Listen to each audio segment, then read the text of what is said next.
Just glad that the Badgers finally decide to join the rest of college football.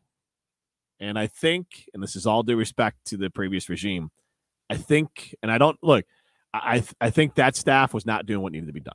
And I think Jim Leonard had a plan. I feel pretty confident he had a plan to do the same thing as Luke Fickell, but Luke Fickell had a resume and Jimmy had a plan.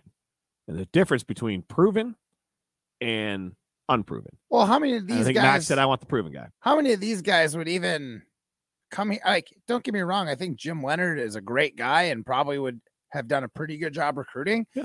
But Fickell, like you said, is proven, not just proven. He's got a name for himself. Like, players want to go play there.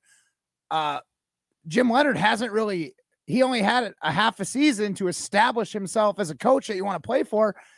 He could have, you'd like to see him do better, but like where he was at with given what he had, like you aren't going to pull big recruits like this. Yeah. I just think it had a lot to do with Chris McIntosh says, look, I fired Chris. This is my big hire. And I'd rather go with the guy that I've seen do it. As much as I might believe in Jim Leonard, and let's not forget the fact that he wanted to put his Fickell prints on this thing. He was like, let's get rid of the old coaching tree. Yep. And let's start fresh.